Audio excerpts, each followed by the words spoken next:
If you've started studying for the Praxis ParaPathways exam and thought, I already do this kind of work, so why does this feel stressful? You're not alone. This exam isn't hard because it's full of tricky content. It's hard because it's designed to catch rush thinking, role confusion, and small judgment slips in realistic classroom situations. The good news is that once you understand how the test is built, you can approach it with a lot more confidence. Welcome to the Praxis Test Prep channel. I'm Sandra Matthews. I hold a doctoral degree in education, and I'm a test prep expert with Study.com. In this guide, we'll break down how the ParaPathways exam works and learn how to think through scenario questions so test day feels familiar instead of overwhelming. Let's get started.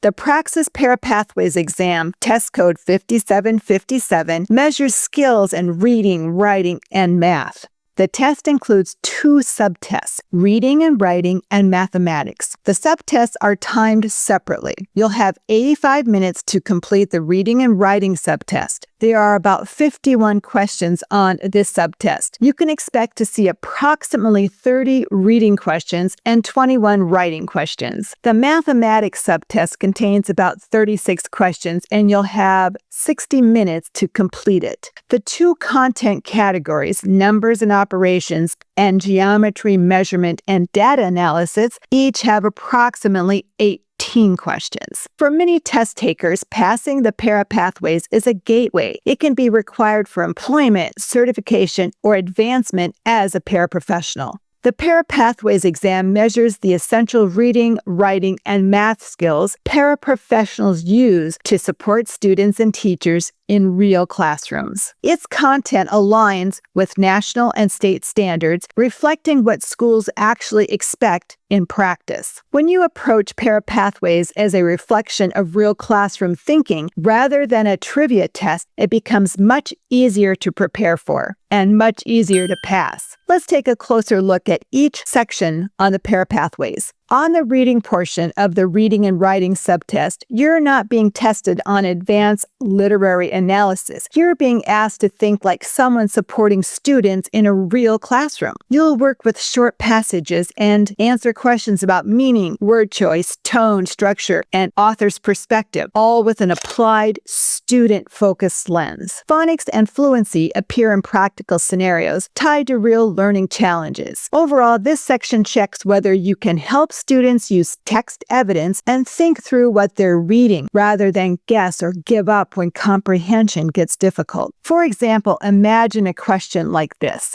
A student reads a short passage about a character who chooses to leave home. When asked why the character made this decision, the student shrugs and says, I don't know. What is the best response from the paraprofessional? The correct answer here is B.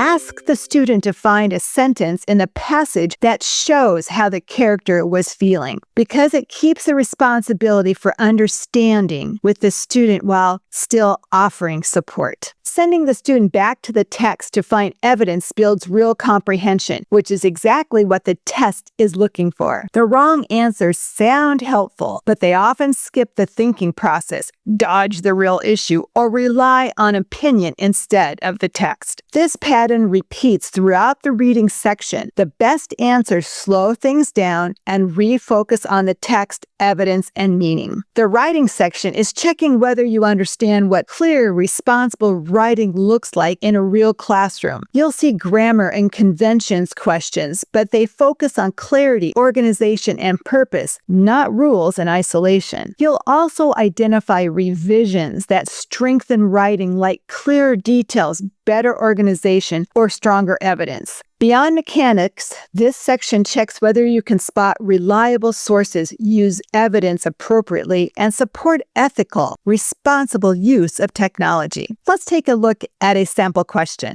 A student is writing a short report and includes a sentence with several grammar errors and unclear wording. The student asks, is this okay? What is the best response from the paraprofessional? The best answer is C.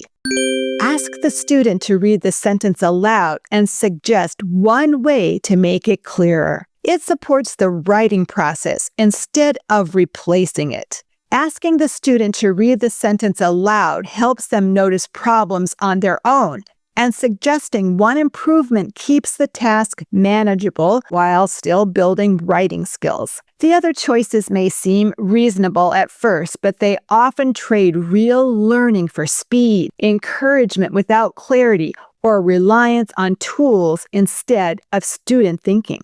Questions about sources and technology follow the same logic. The best response helps students evaluate credibility and use digital tools thoughtfully, not blindly. When you remember the writing section is about clear communication, smart revision, and responsible use of information, the correct answers stand out.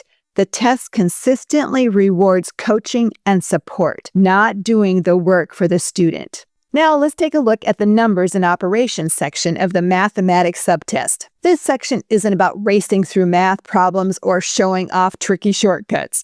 This section checks whether you're comfortable using basic math to help students make sense of numbers in real situations. You'll work with integers, fractions, decimals, percents, exponents, and order of operations, usually in practical contexts. You'll also see simple word problems and one-variable equations that focus on understanding math language and relationships, not just getting an answer, but knowing what the numbers mean. Here's an example of a type of question you might see. A student is solving the problem 3 plus 4 times 2 and gets an answer of 14. The student says, I just added first because it was easier. What is the best response from the paraprofessional? The best answer is B.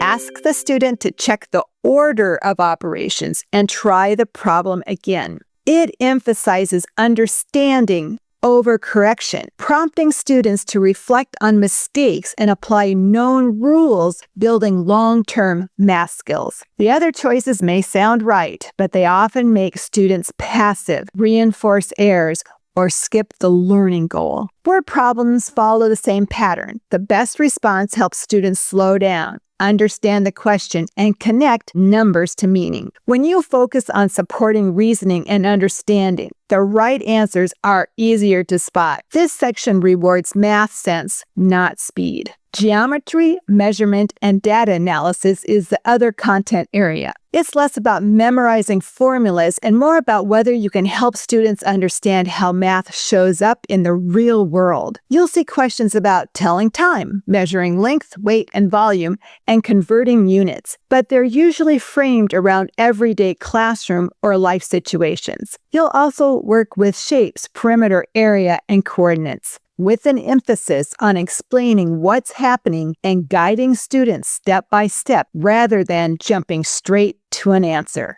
Here's a sample question. A student is finding the area of a rectangle that is 6 units long and 4 units wide. The student multiplies 6 plus 4 and writes 10 as the answer. What is the best response from the paraprofessional? The best answer is B.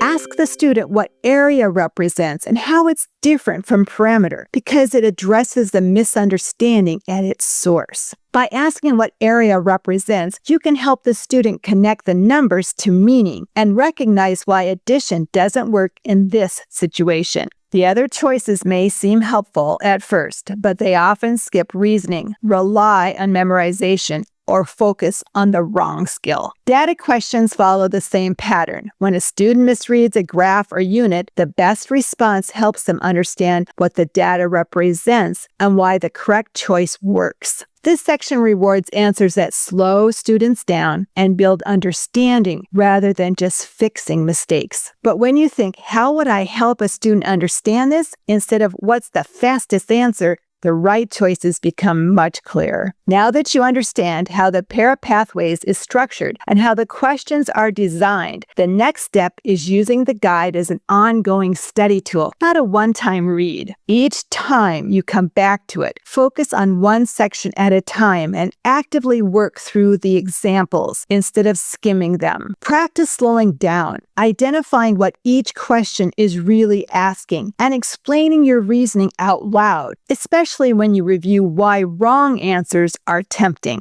As you revisit each section, pay attention to patterns in your mistakes. That awareness is what turns review into real score improvement. The more familiar you become with both the material and the test logic, the faster and more confident your decision-making becomes. And that's how preparation stops feeling like guesswork and starts feeling like progress. The ParaPathways exam isn't designed to trick you. It's checking how you think through real classroom situations and support student learning. When you ask, how can I help the student figure this out? The questions become much more manageable. Now put this approach into practice as you study. Slow down, read scenarios carefully, and choose answers that build understanding. With the right mindset, you're more prepared than you think. If you found this video helpful, be sure to like and subscribe. Thanks for watching, and good luck on your Praxis journey. You can do this.